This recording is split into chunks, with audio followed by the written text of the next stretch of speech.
Bueno, el texto de Carr, que habíamos dicho que y ya fue enviado en su momento el PDF con el libro completo, estamos hablando del capítulo 3, que tiene como título Historia, Ciencia y Moralidad. Acá el tema central, que también decíamos forma parte de la unidad 2, es ciencia, ¿sí? Los problemas de las ciencias sociales, ¿sí? Comprensión y explicación de la historia, ¿no? Todos esos puntos de alguna manera están eh, trabajados en este capítulo de Carr, como así también en próximos capítulos de otros historiadores que veremos la próxima semana. También se va a retomar el tema ciencia. En su momento había comentado que este libro de Carr está basado en conferencias que él había dado en universidades a estudiantes de historia que iniciaban su carrera. Por eso es de una lectura muy amena, con una enorme cantidad de anécdotas, comparaciones, y es un texto que cada uno de sus capítulos son extensos, pero son fáciles de abordar y entretenidos también, ¿no? Y tiene a veces como algunas cuestiones hasta simpáticas o graciosas cada vez que comienza un capítulo. En este arranca diciendo: siendo yo muy joven, quedé debidamente impresionado al enterarme de que, a pesar de las apariencias, la ballena no es un pez. En la actualidad, estas cuestiones de clasificación me turban menos y no me preocupa demasiado que se me asegure que la historia no es una ciencia. Bueno, hace esta comparación un poco simpática, ¿no?, de la ballena, porque este es una realidad que hasta el día de hoy a veces se discute si la historia es una ciencia o no. Según su palabra, dice que, porque en el mismo párrafo dice: en cualquier otro idioma europeo la palabra ciencia abarca la historia sin discusión, ¿no? Bueno, Carr inglés, ¿no?, comenta que precisamente en su país se seguía discutiendo, inclusive hasta el momento en que fue escrito este libro, sobre esta discusión justamente de si la historia es ciencia o no, que pareciera que en otros lugares ya fue zanjado como que sí, que lo es, ¿sí? Pero bueno, inclusive en muchos casos se sigue haciendo esa pequeña discusión, o por lo menos dudando si lo es o no. Empieza a mencionar científicos de distintas áreas. En un momento nombra a Darwin, la importancia de que lo que hace Darwin fue, con sus investigaciones, introducir a la historia dentro de las ciencias naturales, digamos, ponerla a la historia en un lugar que no sea exclusivamente, ¿sí?, digamos, en su área, sino que ya que comenzara a aparecer en distintos lugares, ¿no?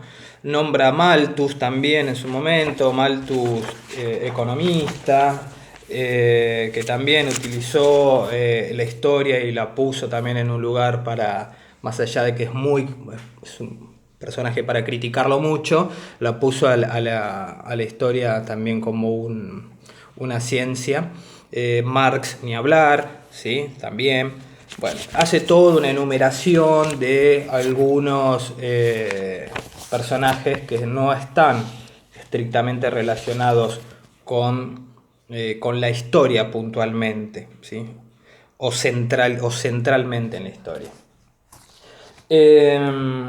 Bueno, en un momento, el primero, creo que fue Collingwood, el primer historiador que vimos en la primera clase, es la que hablaba que el historiador dejó de buscar leyes, ¿sí? Y esto es como que algunos lo tomaron en un momento como la manera de describir y sintetizar que entonces la historia no es una ciencia, porque los historiadores dejaron de descentralizarse en la búsqueda de leyes y se dedicaron puntualmente a la búsqueda de datos. Esto lo menciona también Carr en su momento, pero digamos, esto es pura y exclusivamente de una descripción de los historiadores del siglo XIX. ¿Sí? La cuestión, esto también ya lo hemos charlado, la cuestión es que en el siglo XX esto va a cambiar y mucho.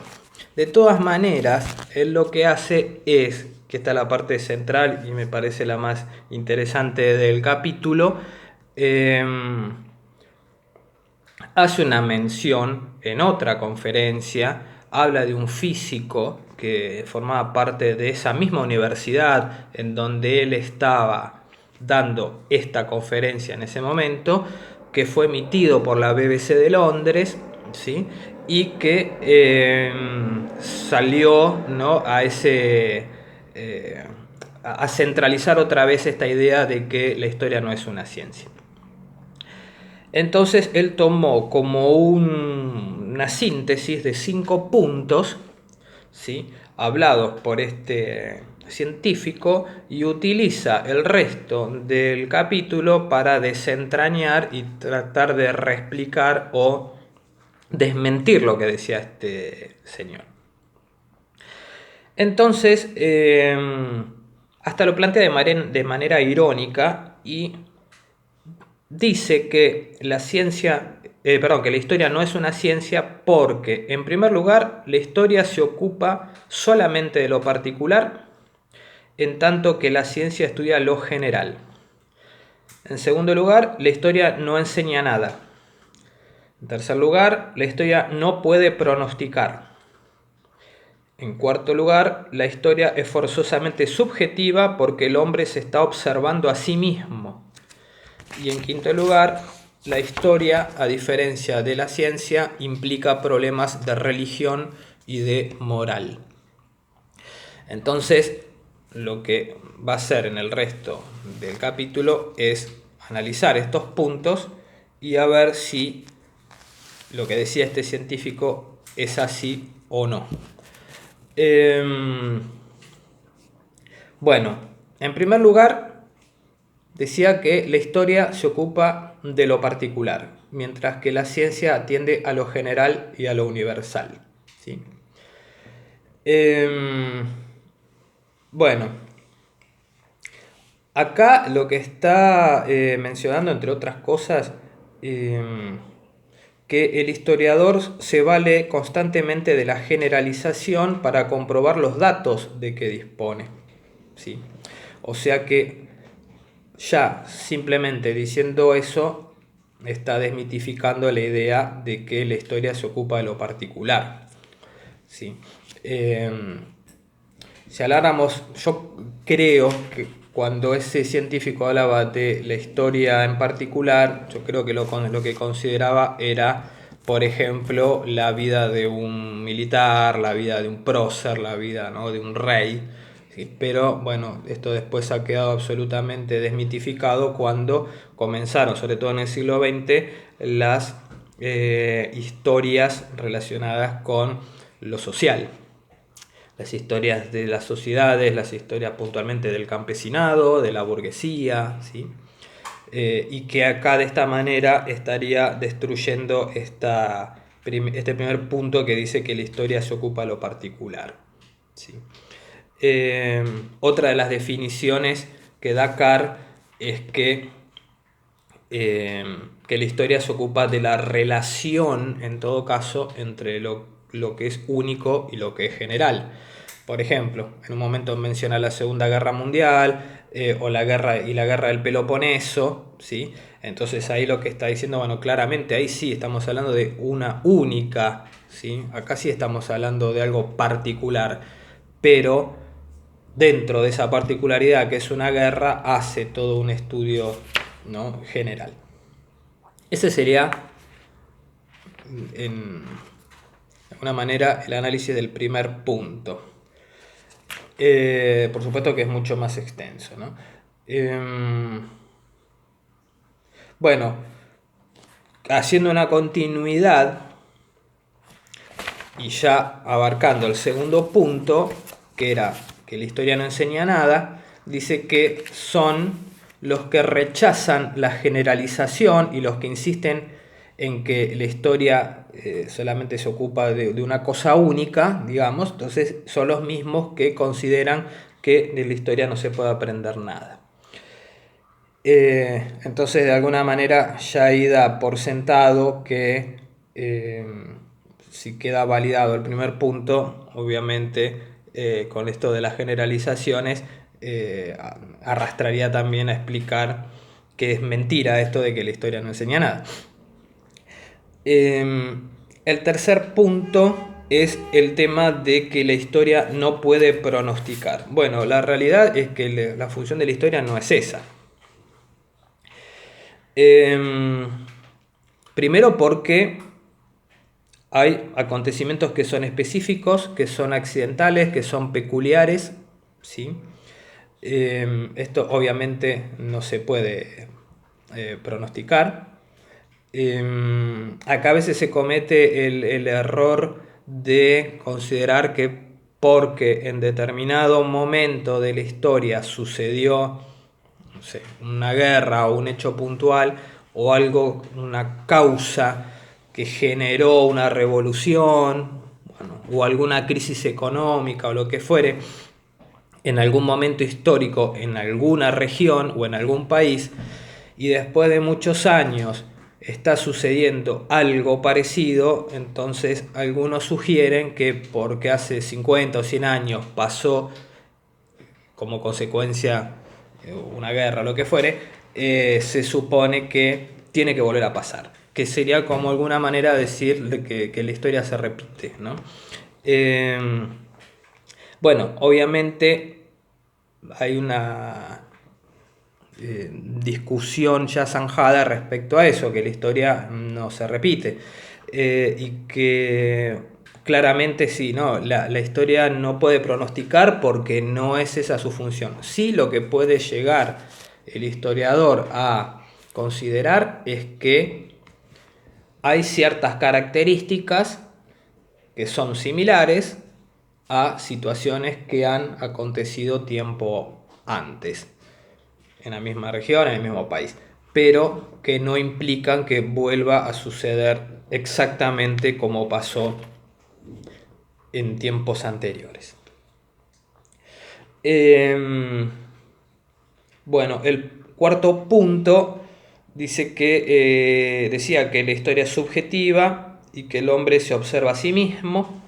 Bueno, acá lo que primero que aclara, esto siempre recordando que es para tratar de justificar que la historia no es una ciencia, ¿no? Todo esto arranca por ahí, recordemos eso.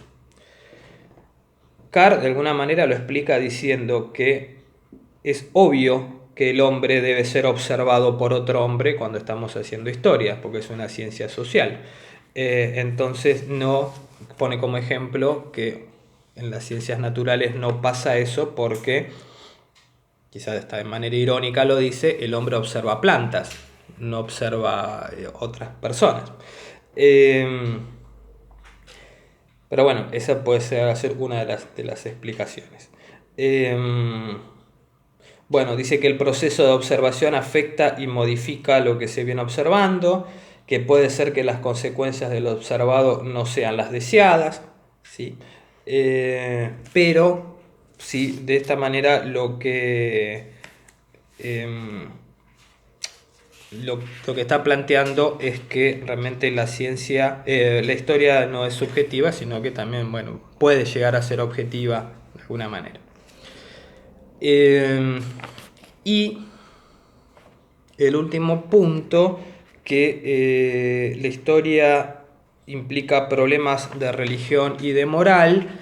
Acá hace una breve salvedad diciendo que acerca de la relación entre la historia y la religión, diré solamente lo indispensable para que mi postura quede clara. Se puede ser un buen astrónomo creyendo en Dios, ¿sí?, que creó y ordenó el universo, ¿sí?, pero la buena astronomía es incompatible con la creencia en un Dios que interviene a su antojo cambiando el curso de un planeta, posponiendo un eclipse o alterando las normas del juego cósmico. Bueno, acá lo que está planteando, a mi entender, es que se puede ser un historiador, se puede ser una persona creyente y científico a la vez. Es decir, en general lo que suele pasar es que cuando uno se acerca más a la ciencia, pareciera que uno se aleja más de la religión. Pero eso no implica puntualmente, como dice acá, ¿no? Como que pareciera que si uno se dedica a la ciencia no puede ser creyente, o por lo menos no, o no puede plantear problemas religiosos. En realidad la religión está presente mucho en la historia, es indiscutible. Lo que hay que saber entender y diferenciar es cómo debe ser abordado, cómo deben ser abordados los problemas religiosos que hubo en distintas partes de la historia, ¿sí? Tratándolo, por supuesto, de hacerlo de una manera pura y exclusivamente histórica y científica y no de fe. Y la parte de moral considera que en realidad, aunque quizá a alguno les parezca extraño, el historiador no tiene que formular juicios morales acerca de la vida privada de los personajes de su narración. Es decir, y pone algunos ejemplos de algunas personas potentes en la historia, como Enrique VIII, como el mismo Hitler en su momento, o Stalin. No le interesa al historiador si, insisto, es un ejemplo, ¿no? Esto creo que en un momento, no creo que de Stalin lo decía, ¿no? Que era una persona violenta con su pareja en la vida privada, o cómo era la vida privada de Hitler respecto a sus parejas o sus amantes, o si tuvo hijos o no tuvo hijos, ese tipo de cosas. Eso al historiador no le tiene que interesar. El historiador tiene que estar para otra función. No tiene que caer, dice Carr, me parece que en esto no hay mucha discusión, entrar en el juicio moral. Nosotros tenemos que hacer una crítica de los personajes históricos pura y exclusivamente por lo que hayan hecho o no hayan hecho en su posición de poder, no lo que hacían en su vida privada. Si no, estaríamos cayendo en algo que ya en su momento mencionó Carr, que era la teoría de la nariz de Cleopatra, que en algunos momentos se habían detenido algunos historiadores a hablar y figurarse y centralizarse más en la belleza o no de Cleopatra, y dejando de lado lo más importante, que tenía que ver con qué sucedía políticamente en el lugar, ¿no? Y bueno, y todos los problemas que tenía que atravesar ella en sí, ¿no? Bueno, creo que esto es lo más importante de este texto. De todas maneras es un texto muy, muy interesante, como los otros capítulos anteriores. Y bueno, creo que es...